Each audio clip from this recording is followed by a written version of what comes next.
Gosh darn it. Oh, see, starting off with curse words, man. You can't do that. Dag nabbit. Okay, we're live. Just the worst. Okay. Ready to do this?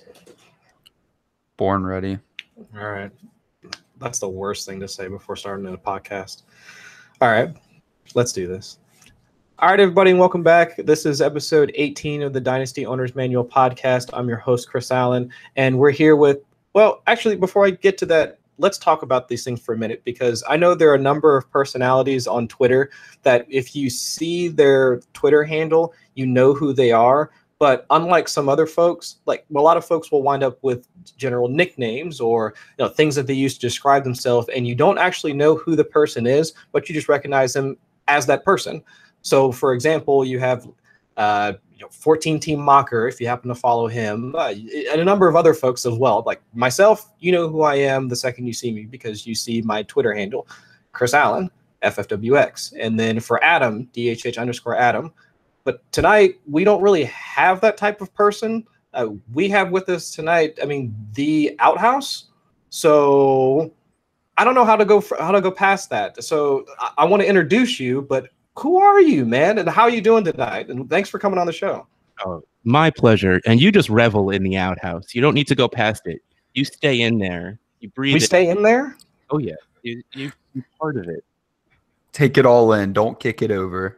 Oh, okay. All right. So we're going to live in the outhouse this evening. So this is actually a different type of podcast for the DOM pod, because we've got actual football going on right now.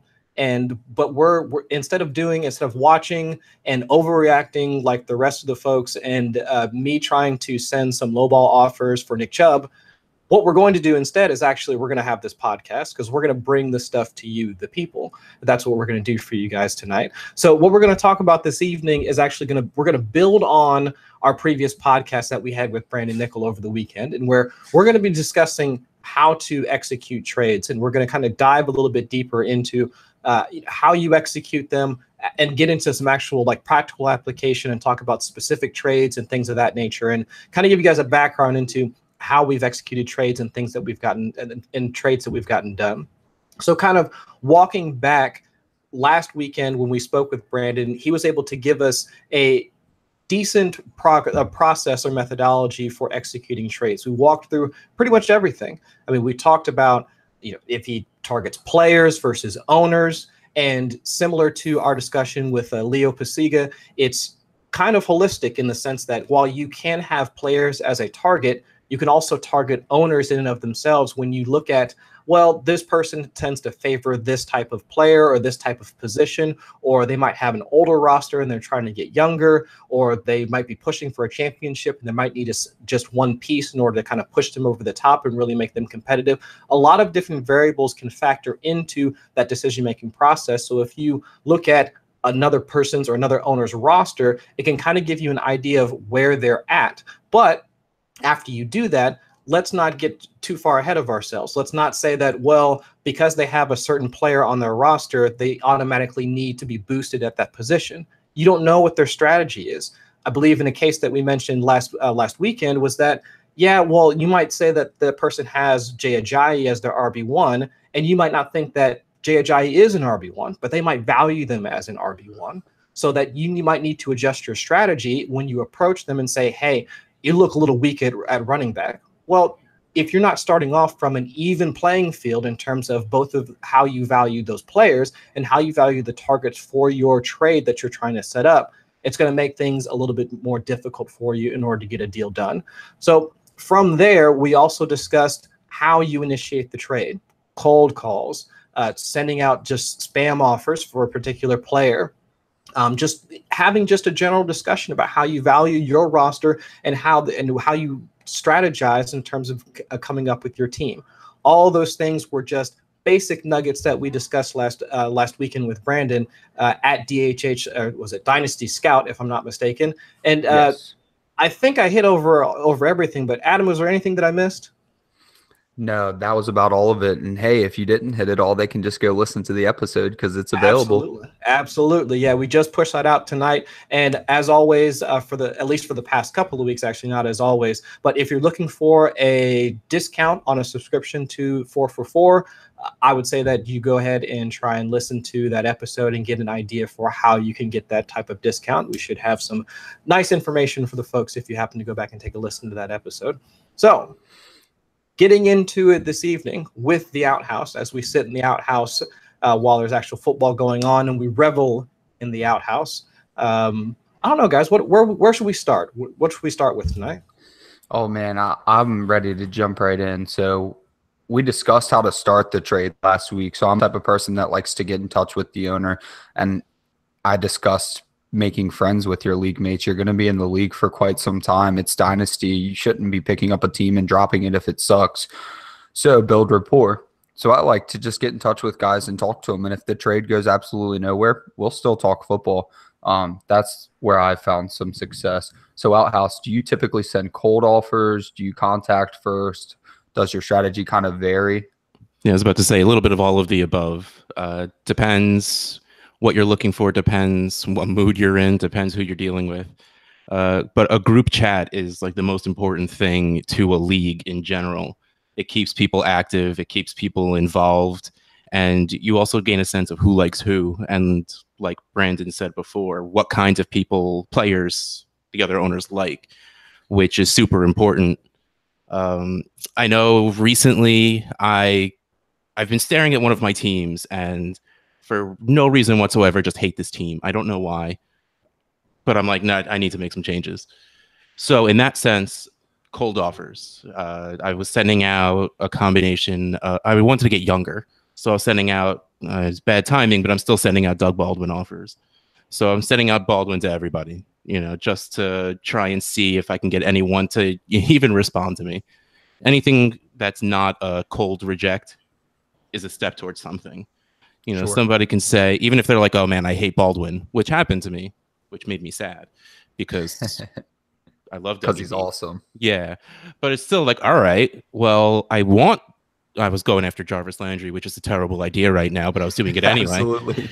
So I'm just like, all right, well, I really do want Landry. Let me try another player. I mean, I'm sure I got other people on this team I don't want also. So, let me try someone else. Of course, that got rejected also because it's stupid to try and buy Jarvis Landry right now. But, I mean, that's part of the process. In this specific instance, it was worth just sending some offers out. Let's see, what else have I done? Oh, the other day, I was like, you know what? I got some Bs on my team that need to leave. So if anybody wants Baker or Bell, let's make this happen. And, we sort of we skipped over it a little bit, but, I'm the host of the Trade Addicts podcast, and I start every episode by saying I have a trading problem, and it is the absolute truth. Like, I got into Dynasty because there was not enough trading in season long. Oh, so, I know. I contact you every time I'm trying to make a trade. and it doesn't always work for me. But we try. But it's, so I send them out just saying, these are the guys I want to get rid of. And then you let the offers come to you. Or, the other way. You go to a specific person and be like, these are the players I like on your team. Why don't you let me know what players on my team you're interested in? I'm sure this is something Brandon talked about because we actually agreed on this where you said you don't always send them what you think their weakness is because you don't know what they're thinking all the time. But for sure, you might have an owner that's hardcore 0 RB, and maybe that's their strategy.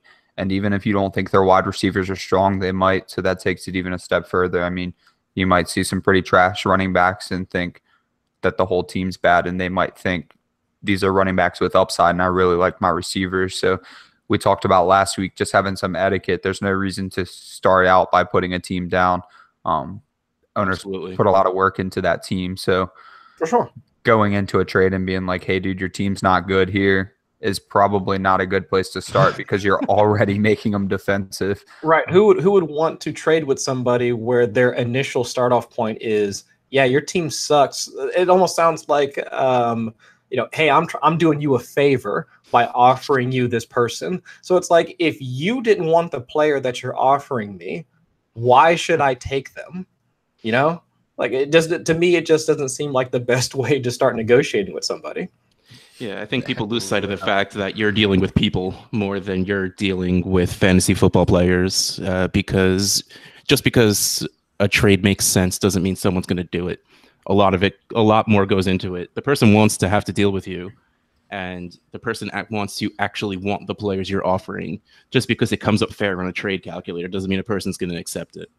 Right. And do a lot of people, and I guess this is something for you guys that are a bit more savvy at this, because I do use the trade calculator, but is that something that you typically pay attention to, or is it something that afterwards, let's say after the trade is all said and done, is that something that you would go back and look back on and say, oh, okay, well, maybe I should have done that, shouldn't have done that? Is it more for confirmation bias, or is it a tool that you guys typically use in every trade? Not every trade, but I will go to it if I'm not sure about an offer. That's really what I'll use it for. Especially when I first started in Superflex, I didn't really know how to value quarterbacks very well. So I stuck every offer before I sent one out, went into the trade calculator. Okay.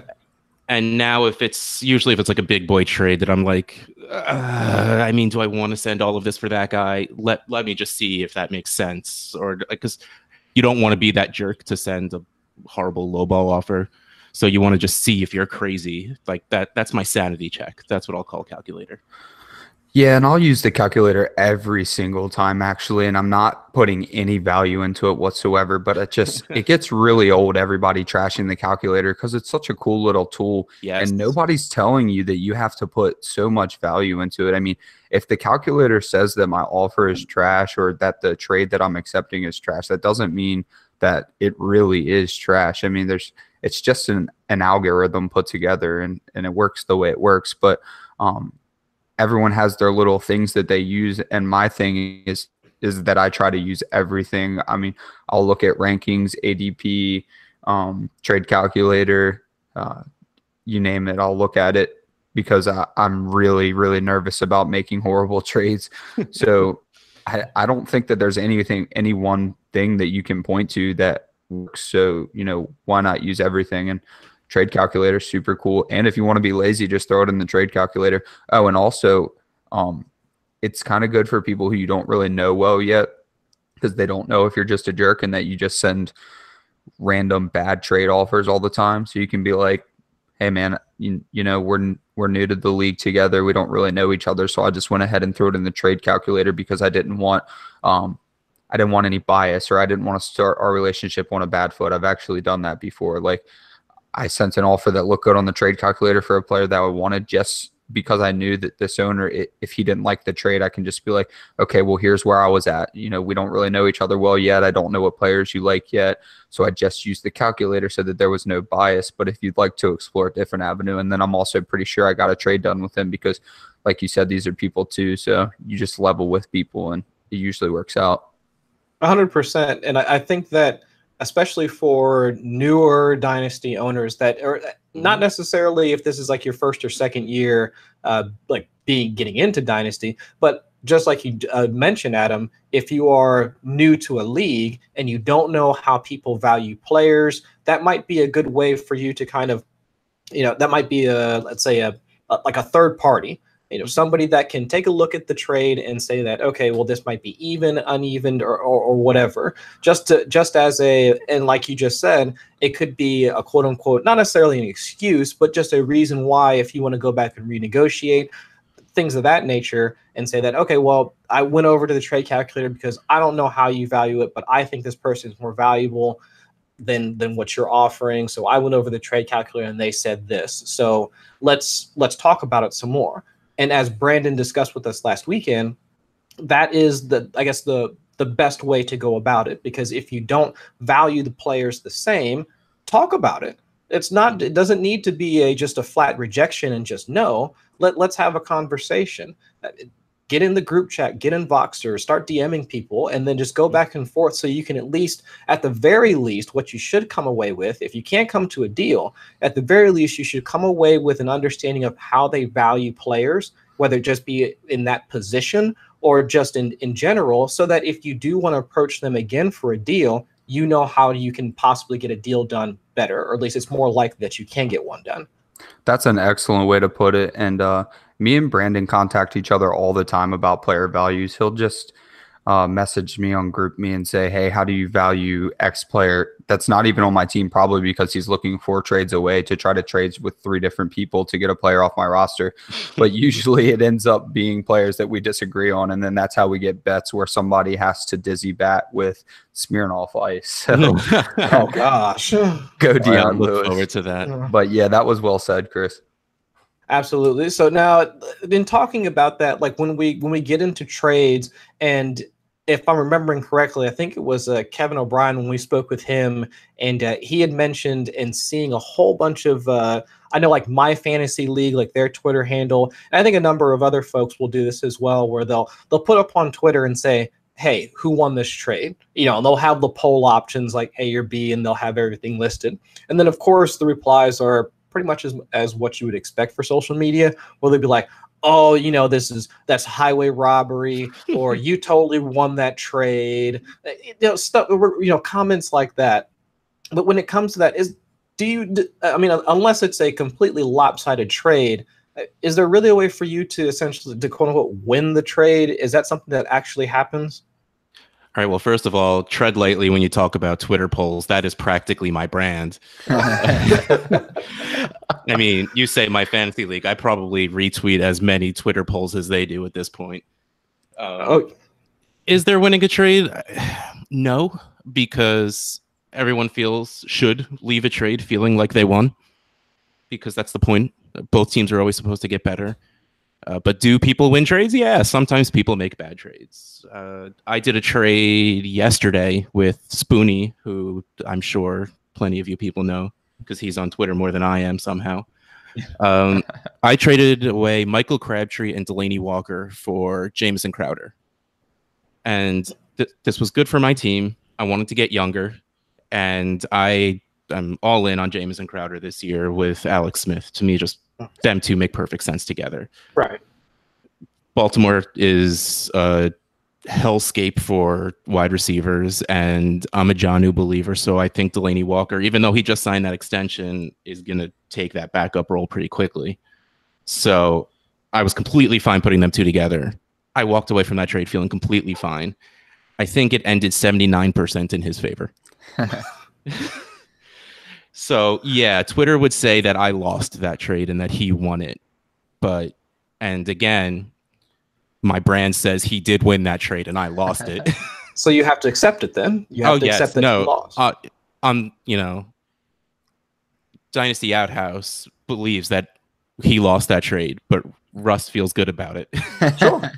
Yeah, absolutely. Yeah, Russ, the Dynasty owner, feels great about it. Yeah, no, I liked that trade. It works perfect. There were pieces that I was completely fine getting rid of, and that I'm sure they'll do fine this year. But I think Crowder is going to be good for a long time. And yeah, no, I felt completely fine about the trade, and Twitter disagreed. So it made me sad. Don't get me wrong, but I don't feel like I lost. I feel like it's a hot take, and it really shouldn't be. But the first one is that I don't really want to win a trade that bad. I really, really don't want an owner to leave a trade thinking that I just demolished them and wanting their players back right away, because that's cool in the short term. Sure, you got away with robbery and you just crushed this trade and got this awesome player, but they're never going to deal with you again. And we're talking Dynasty, so you might be with this owner for the next 10 years, and they're always going to remember that time that the poll was 79-21 and you talked all this stuff up. You talked all about how the player you were giving them was so awesome, and then more educated people told them that it was a horrible trade. And then I also believe that we're a bunch of know-it-alls. I mean, all of us are a bunch of know-it-alls. We have absolutely no idea what's going to happen next year. So it's more like something that I'm getting towards where I see a trade that I don't agree with, that I go more like, okay, rather than, wow, that was horrible. Because why would I say, wow, that was horrible, so I can look dumb in a year? Why would I invest myself in that?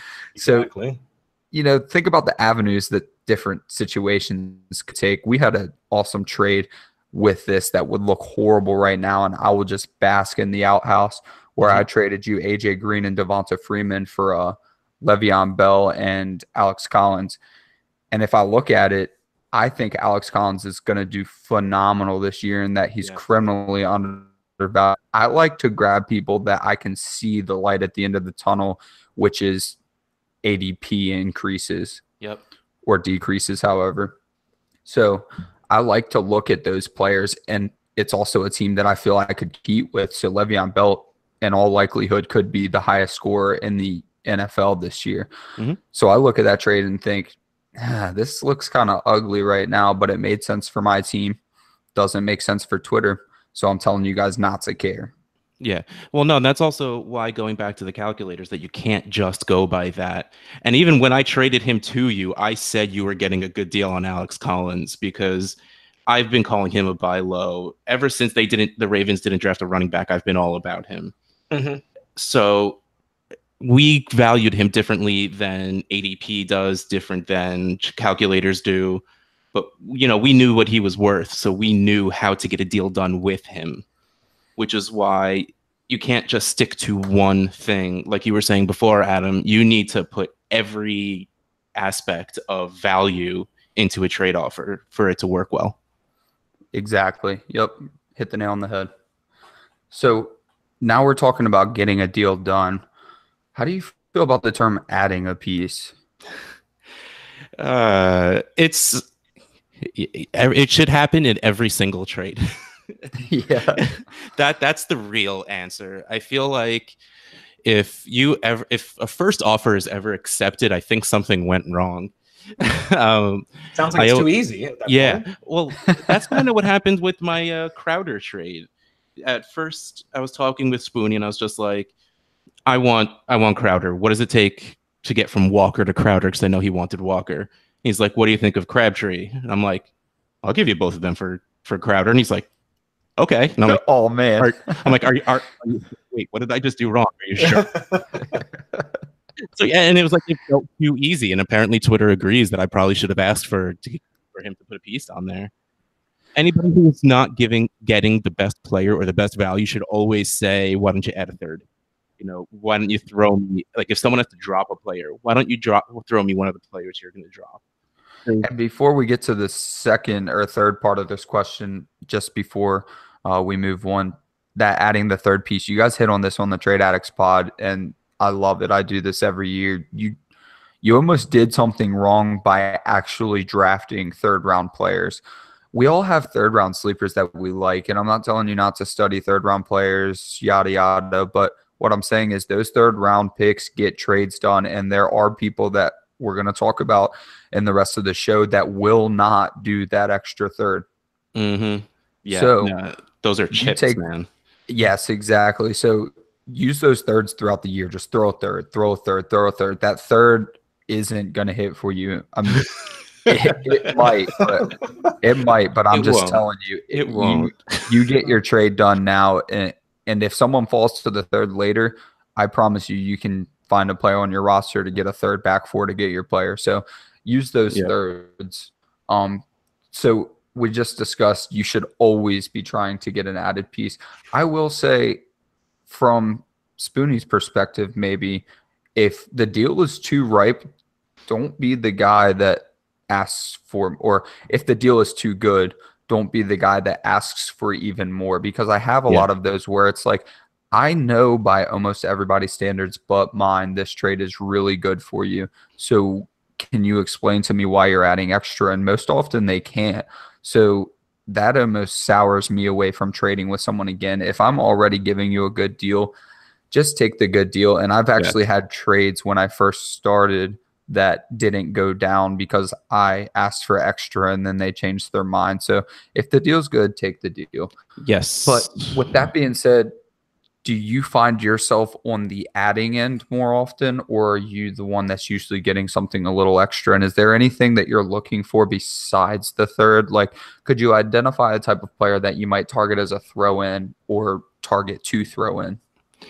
All right. Well, the first part of that, it's super trade dependent as to whether you're throwing it in or if they are, because it's really it's not always who's throwing in the best player, but really value's never completely 100% even, and there's always that little bit where you need to make it up, and whoever has that little bit of higher needs to get a little piece back, which honestly you never need to get the piece back, you just should. Right. Just because you can, so you might as well. Player wise, usually it's the guys that are, we'll say, bottom end threes, like wide receiver threes, running back threes that you think are going to hit. Like last year, I was getting Kenny Stills everywhere. And sometimes you could still get him as a throw in here, but now I think too many people know about him. Mm-mm. But yeah, so like players like that, before, I mean, Alex Collins wasn't necessarily throw in level, but he was, if you're doing a big boy trade, Alex Collins was a throw in. I've gotten him once or twice. Add Collins and we'll be good. And they're like, he's not going to be a bell cow there. So sure, fine. So it's, again, size of the trade dependent. But yeah, it's usually, if you're going for a player and not just a third round pick, it's usually a guy you have faith in that he will outperform whatever his low value is right now. Because no one's going to throw in a guy who has a chance at being in their lineup. Sure. And the episode with Kevin, the 401k episode, has made me tremendously better as a Dynasty owner. Yes. So I definitely recommend going to listen to that episode. But I've now got players identified on my roster that I'm designating to throw in. And then I also have players in mind that I have designated to get as a throw in if they're available. Breda's a little too pricey to be a throw in my opinion. Now, yeah. But Joe Williams, yes. If I can get Joe Williams as a throw in, that's an excellent example of someone that if he's on the roster, I'm getting a deal done. I'm almost definitely getting Joe Williams, especially since often another strategy you can utilize is if the trade's very, very close, you're not being disrespectful by telling them, I'll add a third if you add said player. Because now you've already built the rapport. You're already getting the trade done. And it's like, well, let's just add to this trade. Why wait till later to see if you'll take a third for Williams? Maybe I'll throw in a third right now and you give me Joe Williams. So that's another thing you can do. That's not being a jerk. Like I mentioned earlier, when you're clearly winning the trade, quote unquote, like we were talking about earlier, which is just getting good value. You're not being a jerk by adding something on your end and his end while you're already there. So yeah, that's definitely a great point. Yeah, definitely don't be afraid to be like, yeah, this is good the way it is, but what could I add to get this guy also? It's always easier to do that than to try and create a second trade afterwards. Let's put it that way. Oh, I see what you mean. And so kind of walking it back and trying to build on that a little bit. So when you do go to like throw in a player or like just add a piece to a particular trade, is it easier to throw in players or is it easier to throw in like future picks? Future picks are always easier. But again, you need to know who you're dealing with. There's a couple of teams in every single league that will have 0 picks. So offering them a future third isn't going to get you anywhere. Because we all know future thirds don't really have that much value. It really works for people who are either complete dreamers and think that they know that third round pick that they're going to get, that's going to, be the next. I don't even know who broke out from a third round rookie pick. I can't even think of anyone off the top of my head. Neither can I. See, the best I can do is that I got Jarvis and Martavis Bryant in the late second. That's the best I can do. So yeah, my you're brain's not only really going third. My brain's only going back like 2 years, and I could think of like Jordan Howard at like the 2-4. I think I got him at. Like right. So the third's probably not going to hit. Right. So there's the dreamers, and then there's the traders, the people that realize that they're going to move that to someone else because they'll know who to move it to. So, but there's also, again, the person that doesn't have any picks on their team, they're going to look for the guys like we were talking about before, guys on your team that probably won't crack your starting lineup, but they think have the chance to either, again, rise in ADP so they can be a chip to trade to someone else. At least that's the way I think about it, is I'm sure the way Brandon said, you play chess instead of checkers, because he's not very creative. He'll reuse the same lines over and over again. He used that Jay Ajayi example on my show also. So you did not get A+, Brandon. Just putting it out there. We're going to have to tell him that. Oh, he better be listening to this. Oh, he also thinks Derrick Henry's good. So hey, whoa. Whoa. Hold on now. Okay. Tangent averted. All right. So we found the best way to open and close a trade. What do you think is the best way to get a trade done from the things that we've talked about? I mean, let's say that you're right on the cusp, but the person might want just a little bit extra, and you happen to think that you're already giving them good value. Do you abandon right there, or is there some other strategy that we've talked about you can implement to kind of get the deal done? Well, it all alludes back to the first question. Is there such thing as winning a trade? And the answer is no. So if you want what they're giving you, overpay a little bit. If that's what it takes. Like if I have, like I have I keep going back to Kenny Stills because he is the guy I've been fighting for 2 years. But like I have 8 shares of Kenny Stills. If sending him to another team is going to get me Dalvin Cook, yeah, fine. Go take him. I mean, that's what it comes down to. Be willing to send a little extra if you really want that side of the trade. Giving up a little extra value, especially if you're dealing in a big boy trade like that, throwing out a guy you think might hit, doesn't matter. Just do it. Just send it out and get it done. If you are trading for the sake of trading, which I'm super guilty of, yeah, you stick to value. You don't send out too much to get a player you don't necessarily believe in. It's just that, all right, why not? Saquon Barkley's a terrible example because he cost 6 arms and 3 legs to acquire. But David Njoku just caught a touchdown. Let me go see if I could trade for him. I'm not going to overpay for that because it's not someone I necessarily believe in or someone I feel like I need on my team. It's just why not? Right. But if there's someone that I want, I'll be willing to overpay for him. But like you said, well, I mean, in that I'm doing air quotes. Air quotes. Yeah. They can't see that, but like it points back to what you were saying earlier, though, because if both of you walk away from the deal feeling like you won, then who cares at that point, right? Exactly. It's like when we talk about, well, again, Twitter polls always the exact trade, but when I'm talking about trades with people, like I'll leave off people because they didn't really necessarily matter to the trade. Like I made a terrible trade once, and cautionary tale time. Pay attention to what buttons you click, because Akeem Hunt. No, oh damn! Thankfully, I never did that. Oh gosh! I traded in a Superflex league. I traded away Mike Evans for Marcus Mariota, Marlon Mack, and Albert Wilson. Yeah, my bad. I mean, the dude accepted in like half a second. I thought I clicked on another wide receiver, and I did not. But whatever, it happened. I didn't fight it. But did he give it back? No, I didn't ask for it back. No, I just let it happen. Oh, man. I just did like 4 more trades to equal out, making me feel better about it. An owner, when I sent out a bunch of cold 19 thirds for DeMarco Murray, when the Sean McCoy stuff came out, just because why wouldn't I take the chance? I thought he was going to sign somewhere anyways. So I already felt like it's probably a good investment because even if he doesn't go there, he's going to give me some points this season. Of course, he ends up retiring. Within 1 minute of his retirement, I'm going through like, I'll take some of this stuff back. Accepted.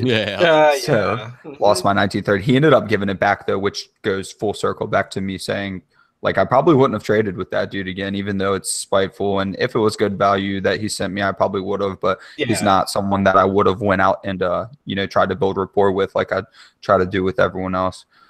Yeah, well, hold on to finish my thought before. Even though it makes me look worse when I tell people about that terrible trade I did, I just say, yeah, I traded Mike Evans for Marcus Mariota. Like, I don't even bother mentioning Albert Wilson and Marlon Mack because why at that point? Right. Yeah. So, those are the level of players where it's just like, if I have to throw one of them in, yeah, whatever. That's fine. Take it. Of course, that's not the exact example, but still, at certain levels, just get stuff done. Yep. Yeah.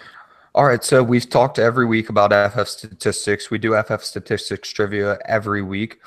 We're about to get into that now, and I know you know how the rules go, Outhouse, but we're going to have some big news to mention with FF statistics coming soon. So it's not going to be this week, but there's some exciting stuff going on. So for you guys listening that haven't played before, I'm going to tell you a little bit about myself, i.e. the NFL football player, and you're going to tell me who I am. Now, I've lost the last 2 weeks, so I'm hoping to come back strong with this one. I'm terrible at this game, so you're going to win. So, all right, good. So last year I had 8 games above the average RB1. And this season, I can be drafted in the late 3rd or the early 4th in seasonal leagues. Who am I? Late 3rd, early 4th? Yes, sir. Late 3rd, early 4th. Yes. McCaffrey?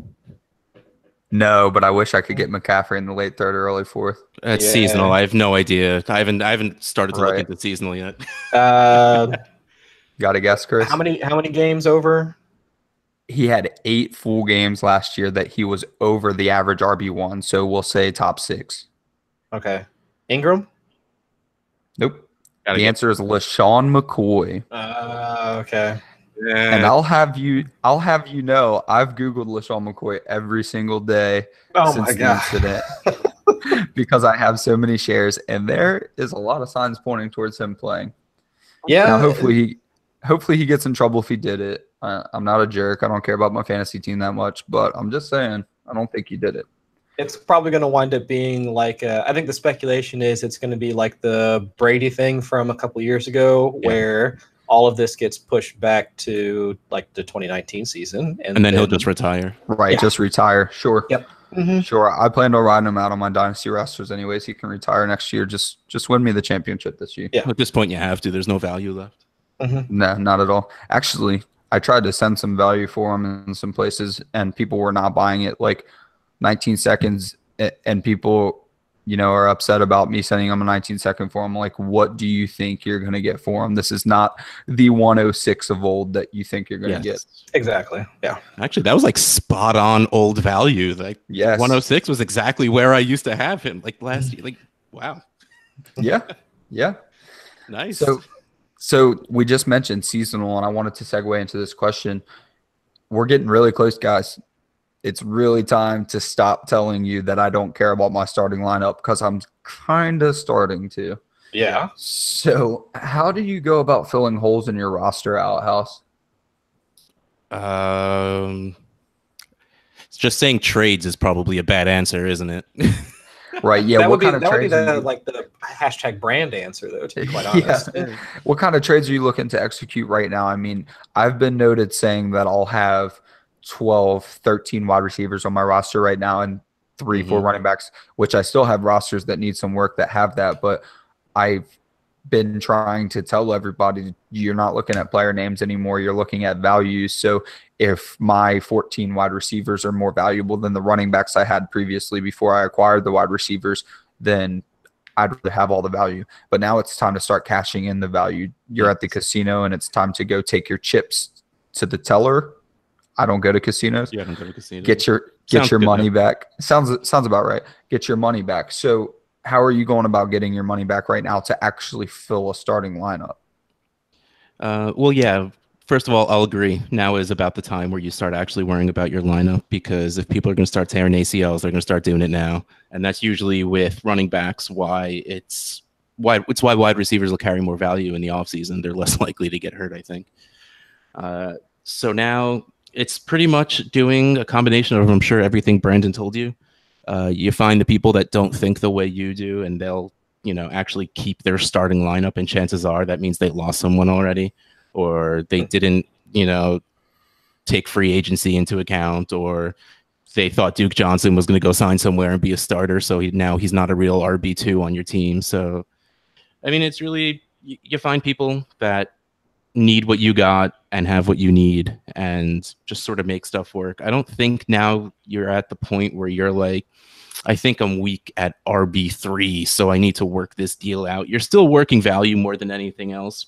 Right. Because it's not like you're worrying about bye weeks right now. You're just worrying about having 2 startable running backs, 2 startable wide receivers. I can't bring myself to worry about tight ends, but you need one that starts, I guess. So it's still worrying about value, but you want to even out your positions a little bit, assuming you play the balanced game. Man, that episode you guys did with Kevin was amazing. He was it really oh my changed gosh, everything. yeah. I have write-ups of every single team and what percentage, and then I actually went and executed trades to balance my buckets. I mean, That's so good. You're an infinitely better player by listening to that episode and just listening to Kevin in general, which I did in a trade. Actually, I'll talk about that trade. I'm changing my trade on the show. Anyways, so how do you avoid being exploited by the glaring holes? So we said earlier, you're not approaching them and being like, hey, dude, your running backs suck. Let me give you this really bad running back for more expensive than he's worth because you need a running back. But not everybody listens to this podcast, and a lot of people do that. Is there any way you can go about being exploited for your glaring holes? And I'm actually going to take the easy answer away from you and tell you you can't say no. Can't say don't. Yeah. All right. I am not really a fan of even position swaps. Like wide receiver for wide receiver trades to me are sort of pointless. That goes away from the idea that everyone wins in a trade. Someone's losing that trade, and you'll find out faster. So if I have a glaring hole at running back, what I will try to do is trade a strong wide receiver and a weak running back for a strong running back and a weaker wide receiver. Yep. It's a way to even out value, but still make your team better where you think it needs to be made better. And that's what exactly I was going to add to the conversation. But to build off of that, you can actually go by asking questions and building rapport, as we've mentioned, and figure out who they value too low, lower than consensus, lower than you, and the trade's not going to look so bad. So what I kind of wanted to get at with this question is, because the dude kind of comes in being a jerk, or girl, plenty of girls in the industry comes in and trying to be a jerk and says, hey, you need a running back. I've got Lamar Miller for you, but I'm going to need you to pay up. It's really easy to be like, no thanks, I'm good. You can really just go, okay, how do you feel about wide receiver, this one, that one, and that one? If they have Landry, Marvin Jones, and Julio Jones, and they're done with Julio because he didn't get enough touchdowns last year, never Julio. They might think that they're getting one over on you, and you let them think they're getting one over on you. But since you took that extra step to ask them how they value players, you found out that they don't value Julio enough, so they think that you're going to overpay for Lamar Miller, but really you're acquiring Julio. So that would be trading a good running back for Julio and a halfway decent wide receiver for Lamar Miller. But the gap between your running back and Julio might be a lot smaller than the person offering the trade really thinks or knows. So it doesn't have to be a lost trade just because they came at you sideways like that. All right. But I'm going to still go back to that answer you told me I can't use. Don't do that. Don't let yourself be exploited. This is Dynasty. Absolutely. It's a long game. Especially if you still have your draft picks. It's okay to lose because you're still having something that gains value by losing. But if it's seasonal, all right, maybe you do something that may not equal out, but helps your team win some games because you just need to get lucky in the end when it comes to seasonal. But for Dynasty, you'll find something. You don't need to be in a rush to do anything. If it's this year or next year, you'll find something that will even your team out. You don't need to rush. Unless you're the kind of person that keeps one quarterback on your team and that quarterback gets hurt, then you're just kind of screwed.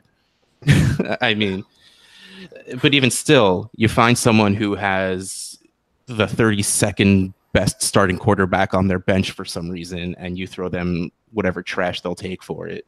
Never overpay for something because they think you need it. It's bad business, and you kind of have to worry about what other people think of you as a trader. I got into a very weird interaction in one of my leagues where some guy didn't agree with the trade I made. So he sent me a trash offer, and I was just like, nah, I mean, why would I do that? Like, he sent me garbage for Odell Beckham. And I'm like, why would I do this? The value's nowhere close, and those guys probably wouldn't even start. He's like, well, you sold this guy for 2 guys that were barely starters. And I'm like, no, this is what I did. And I explained my stuff. And I'm like, and being a condescending jerk isn't a way to get a deal done. So, I'll talk to you later. And by the way, one of those guys I got was Crowder. Nice. I wish I could remember who I traded away, but I got Crowder and I got Tyreek Hill, and he called him a borderline star in a best ball league. Wow. Yeah. And I traded away a very good running back, I think it was. And plus, I just don't value running backs very much. Oh, it was Fournette. I have Fournette for Tyreek Hill and Jameson Crowder, and he thought I sold way too easy. In a best ball league? I'd take that all day. All day. And again, never doing a deal with this guy now. And I hope he's listening because bam, blocked. Yeah, you added the exact statement that I love to ask. A lot of the really hardcore Dynasty players really might not even bother asking this question because you almost just leave it on the table when somebody gives you that bad of an offer. But I ask, why would I do that? You might have to give up too much information by having this conversation, but they should be able to answer, why would I do that? And the reason I said a lot of hardcore Dynasty owners might not really ask this question is because they're gonna leave the trade on the table, and they're gonna you're not gonna want to talk it out with them, basically, is what I'm getting at. So when you ask them, why would I do that, you're basically using the old adage, treat others the way you want to be treated. Like, if you wouldn't do the trade, why send it? And a lot of the Dynasty owners are going to say, well, because I want to win the trade, which is what we discussed. It's not always the best thing to win the trade. So if you're trading players away that you would see yourself doing, then you know that it's a good offer. You don't have to worry about what others think about you because you know you sent them a quality offer. But if you sent them something trash and they ask you, why would you do that? You're either going to have to try to justify it and sound dumb, or you're going to have to say, because I'm a jerk. Yeah, and that dude pretty much just said he was a jerk. Right. Okay, great. At least he was honest. All right, guys, let's break it down to the round table real quick. We want to talk about trades, talk through the process of trades, talked about what happened with trades. We're going to start with you, Russ. You're going to give us your trade, and we're going to kind of combine Brandon's episode and your episode from start to finish and see how this trade got done, what happened, think about it. Oh man, my trade I got ready is one that we didn't get done yet, so I guess I kind of have to do a little bit of a different one because I'm working with Brian, my co-host on Trade Addicts. We're going back and forth. He's trying to give me Dalvin Cook for Keenan Allen, and the problem is we're both big Keenan Allen people. Yep. So we've gone back and forth like 4 times on this offer, and it's so much fun. This is why we love trades, is the back and forth of it all. And he's messing with me hardcore because he knows how impatient I am. Like, I want to get this done. And he's been slow playing me for at least 2 days now. Because he knows if he waits me out, I'm just gonna be like, all right, dude, fine. How about this? And I'll come back. I'll back down on my offer a little bit. But I'm standing strong, Brian. All right, but let's go. Stand strong now. I'm on your team. Yeah. Standing strong because his first offer was just Dalvin Cook for Keenan Allen, which he knew I was going to reject, but he threw it out anyway because, again, way too high on Keenan Allen. But yeah, ever since then, we've been going back and forth trying to figure stuff out. Someone else go so I could think of a trade that got accepted. Well, we're both on the pod. We can talk about our trade and kind of what went into it. That was actually kind of unique too, a kind of unique opening to it. So that could probably be good for the listeners if you wanted to discuss the trade we mentioned earlier. Oh yeah, go for it, man. I also have a Keenan trade, but I'll start us off on this one. So if you've listened, I'm not a Le'Veon Bell advocate. I just think that his situation is going to get really murky, and I am very, very anti-free agency for running back. It's just that Jerick McKinnon made it look really, really pretty, but he hasn't done anything really, really pretty yet. Not saying he's not going to. I don't think he's going to, but I'm just saying it's really hard to start valuing Tevin Coleman as a mid-first round pick, rookie pick, of course, when we have no idea where he's going to be next year. So kind of the same with Le'Veon Bell, but a little caveat is that he's asking for a tremendous amount of money. and he's very adamant about getting that. So that worries me going into the next year. Besides that, best running back in the NFL.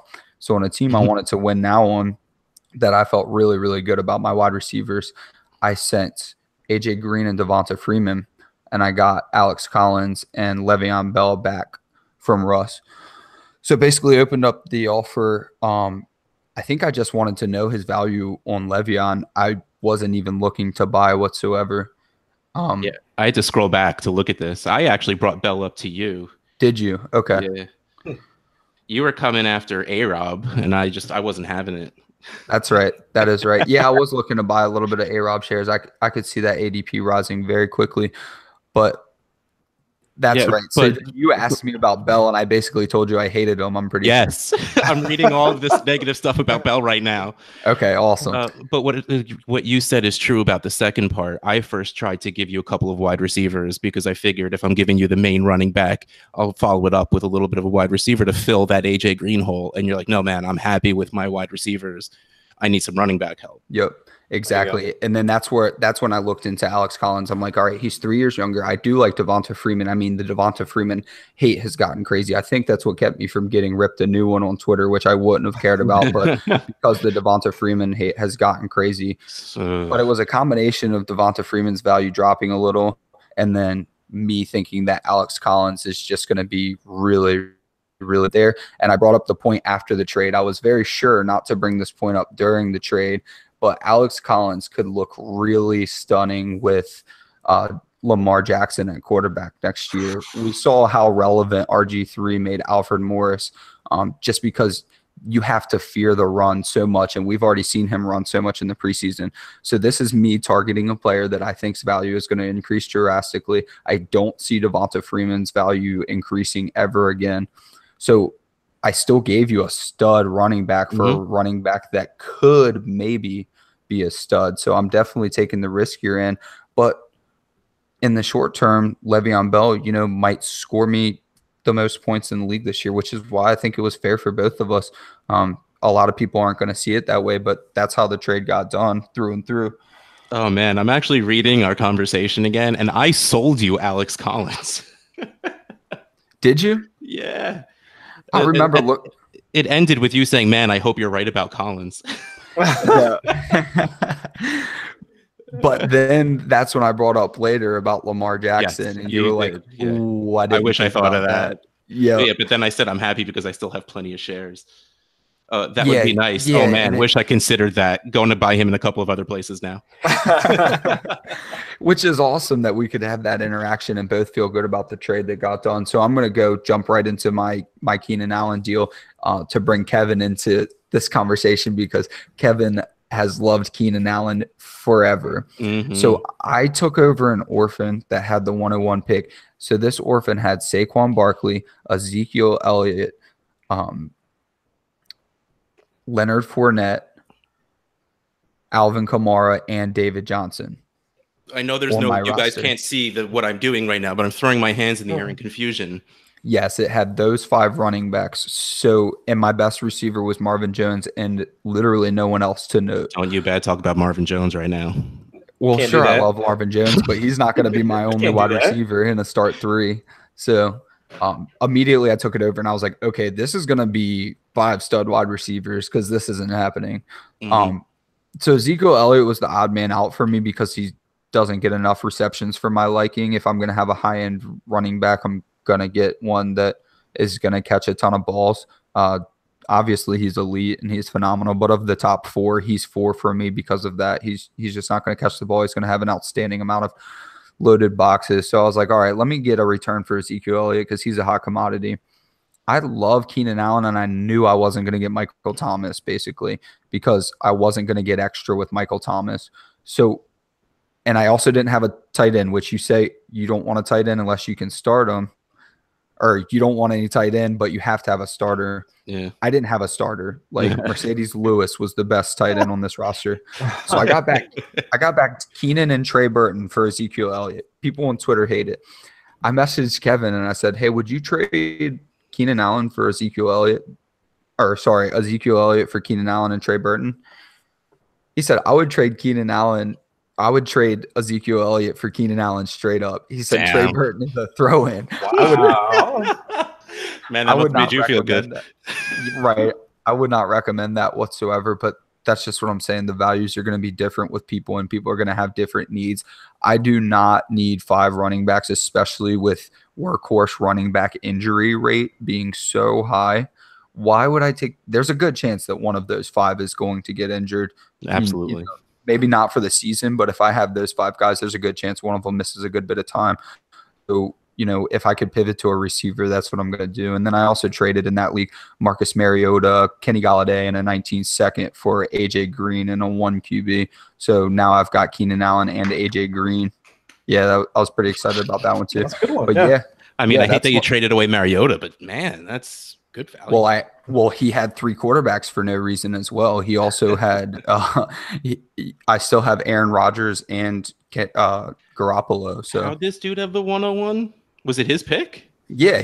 He just wasn't a good owner that I took over. All right, Chris, you want to get to your turn? Yeah, exactly. So this is in the Trial by Fire Dynasty League that I'm in with Kevin O'Brien and like a bunch of other like very, very smart folks. But it's more of a, if you're new to Dynasty or just getting into it and trying to get more of the ins and outs, this is the league for you. But for on this team, and I think we discussed my primary roster back with actually we talked about it with Tyler Gee, and like my primary wide receiver on this team is Mike Evans. He's my wide receiver 1. So I'm not too terribly thrilled about it. So when I was offered this trade, I'm not terribly thrilled about it, to be like, at least for this year. Like going on down the line, I still consider him to be a wide receiver 1, but it's just his upside for this year. It seems to be somewhat capped. But when I was offered the trade, so the initial trade was Chris Hogan for Taylor Gabriel and a 2019 third, if I'm not mistaken. Yeah, it's for a 2019 third. And as we just discussed, like earlier on, like 3rd round draft picks, it's just I don't really know how to feel about that. It just felt like it was a throw in, and I was just like, well, I went back to the owner and I said, hey, first off, to me it looks like you're more or less giving me Taylor Gabriel for Chris Hogan straight up, which I would never do that deal, regardless of how they're used. I get it. Chris Hogan's like 2 years older than Taylor Gabriel. I get it that Hogan also plays for the Patriots, and all these things, but he might get dropped easily by the Patriots. I don't know, but like there was no reason for me to sell him at that point because I didn't feel like it was making my team better. Like there's no value gained from me losing Chris Hogan and picking up Taylor Gabriel, regardless of what you think of the Chicago offense. He's not going to be their primary receiver. So what value is to be gained from that? At best, and then also, as we discussed earlier, I went into the trade calculator just as a third-party middleman just to look at it, and it's fairly close. I mean, but just their individual values, but still it wasn't enough to move the needle for me. So I went back and asked him, I was like, okay, well, if you're going to throw in a third, like, would you at least do a second? Like, give me something that puts us a little bit closer so that if I am taking on Gabriel, who I do think is in an ascending offense, but still he's not going to be their primary receiver, is this something that, with the 2nd round pick, that might be something I can get a little bit more for next year? And we're still in trade negotiations and whatnot. We've been talking over for the past couple of days, but still it was kind of one of those trades where, and I wanted to bring this up and actually talk to you guys about it, because when picks start to get thrown in, and that's why I asked earlier, it becomes a bit more nebulous for me in that understanding the value of the pick plus the player, it becomes a little bit more complicated for me to say, okay, well, do I value this how do I value the trade now? Because if it were just the players by themselves, and as you mentioned earlier, Outhouse, I would never do that deal. I mean, especially trades within the same position. Like you know straight up like who lost that trade in a heartbeat. So I don't want to do that trade. But now with a 2nd round pick thrown in, it's like, okay, I can see the value is becoming a little bit closer. But at the end of the day, it's just not something that's doing it for me. Also, with not only within the trade itself, but also within the context of my entire team. It's not boosting my team. It's not going to make my team become a contender at this point. So why do the deal in the first place? That's kind of where I'm left at. Yeah, it's scary trying to project a team's landing spot at the end of the year, especially if the team is trading you for a quality asset, then you have to project them even higher. And I tell people all the time, people on Twitter are always saying, well, it's going to be a late first or it's going to be an early first. And it's not, because they can make so many trades. They can make bad ones. They can make good ones. What I've told people is if I feel I need to project, because there's a big difference in the trade if the pick is early. If you got Dante Pettis in that trade or Anthony Miller before his ADP rose, that's a big difference than if you got someone at the back end of the third, or the back end of the second, like maybe a Deion Kane or a DJ Chark or something like that. That's a huge difference to me. So I'll project top half or bottom half, but if it's a big enough difference, I just don't want the pick. I'm more comfortable finding a player on his roster that I find equal to a second. And even to build off that, if you find a player on their roster that people think is even to a second that you think could go higher, even better. I mean, a guy I like to target that is my replacement for a second round pick, which I don't get, is Allen Hurns. People just love to hate now because he's in the Dallas offense, but he fits Dak Prescott a lot better than Michael Gallup does. So I see him ascending. So if I'm going to get a second round pick in a trade and I think that the owner is going to be good, especially after the trade's done, then I'll go target someone like Allen Hurns or something like that to feel better about it. Right. And I think that's the approach I'm gonna take with it, but it just seemed odd to me.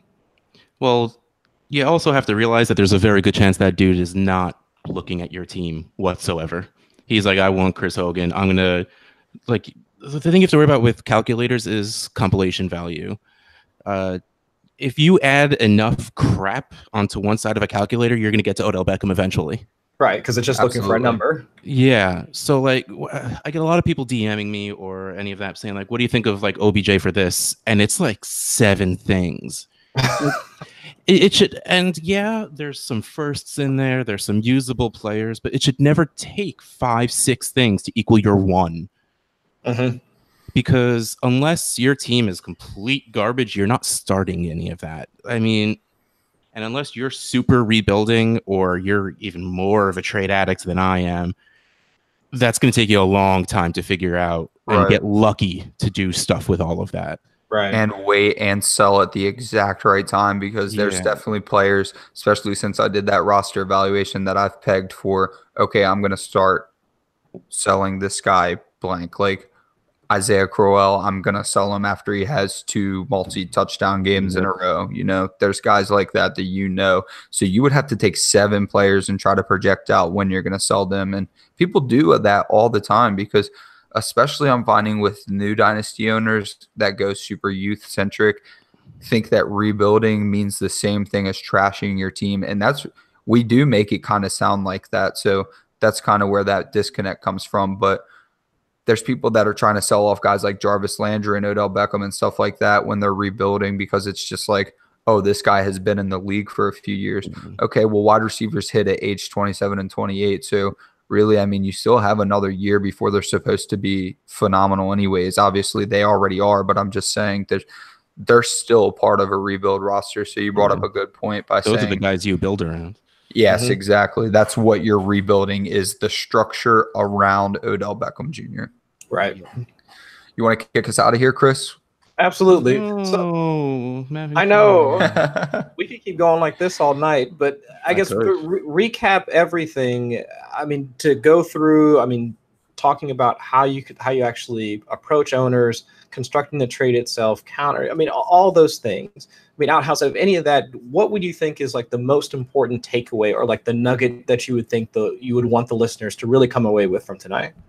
Have fun, man. I mean, that's such the cheesiest answer, but it's really true. Like, again, I got into Dynasty because I love trading because it's so much fun. And in seasonal, there's not always really a point to trading. You know, nobody's trying to go young in a seasonal league. What it comes down to, it's about people. It's about having fun. It's dealing with people. It's going back and forth. If you're the kind of person that says, well, winning is fun, and you're the kind of person that goes to win trades, then don't do that. Then you're wrong. Let's put it that way. Go out, have fun, deal with people. Don't always worry about well, worry about your fantasy team, but don't always worry about the individual. Worry about the bigger picture. Tie it back to your last episode. Play that game of chess, not that game of checkers. Absolutely. And so for the folks at home or the folks listening this evening, if they wanted to come and find you on Twitter and or elsewhere, like podcasts, things of that nature, and hit you up for a trade or ask to be in the league with you so they can trade with you, where would they be able to find you at? All right. Well, I am at Dynasty Outhouse on Twitter. I don't necessarily like my job, so I'm on Twitter most of the day. Always reach. My pinned tweet is I care about your fantasy football team. And it's true. You text me, not text, you DM me, you tweet at me, anything, and I will read whatever you send me. Not whatever, make it somewhat football related. But yeah, no, I will, not enough. There's no such thing as too much info. Send me anything about your league you need to, and I will evaluate your trade, your roster, whatever. Because this is fun. Like I said, go have fun. And this is what I do for fun. So at Dynasty Outhouse, I am the host of the Trade Addicts podcast. You could find us anywhere where you find podcasts. I co-host with Brian Haar, who is an awesome, awesome dude. I call him the brains of our operation. Yep. Clearly, you guys can't see, but I'm the looks. There you go. So at Brian Haar FF, hit up that guy too. He's not at Twitter nearly as much as I am, but still Ridiculously smart. Yes, he writes things. He's a fancy man. Oh yes. So yeah, he will also, help you out any way he can. Yeah, that's what I do. I'm trying to branch out and get on other people's podcasts because this stuff is, again, so much fun. That's what I keep going back to. It's the worst answer in the world, but it's so true. Like, we do this crap because we love it, and as much of it as I can, I'm going to get in on it. 100%. Oh, and if you want to get in leagues with me, just give me a year. I swear I'll do more leagues. But I created four Trade Addicts leagues this year, which was way more than I should have done. Yep. Like, I just dove head in. But I promise next year, hit me up. I'll create more leagues. There we go. All right. And Adam, what else you got for the folks this evening? Oh, man, we brought you the trade addict himself to tell you how to execute trades. That's a lot of fun, man. 2 leagues with Russ. So we've got some announcements. We've got the T-shirts coming soon. We ran the poll. Des Bryant still hasn't signed, so you can still go find the tweet that lets you get a free T-shirt if you are to pick his landing spot correctly. Looking like the Browns, but he's not picking up the phone. We've got some FF stats news next week. That's going to be great. We're also going to do a little bit of redraft content coming up. We've got Ben Cummins coming on actually from Fantasy Footballers DFS, and that stuff matters to winning. We build our rosters all off season, and a lot of owners forget that these aren't best ball teams. You still have a lot of work to do to get you from the start of the season to the end of it. So we're going to start trying to incorporate some redraft content towards trying to win championships on our Dynasty rosters. So you can subscribe on YouTube to Dynasty Pregame. Find us on Twitter at Dynasty Manual. You can find me on Twitter at DHH_Adam. And you can find the pod on iTunes and on Stitcher. So please leave your rates, your reviews, all that stuff helps. And we appreciate you listening. Without a doubt. And of course, I'm your host, Chris Allen. I'm on Twitter at Chris Allen FFWX. And you can find some of my ramblings and scribbles at 4for4 and then also fan tracks. So please check those out whenever you get a chance. And we appreciate you guys for listening, and we'll catch you guys next week. Bye-bye.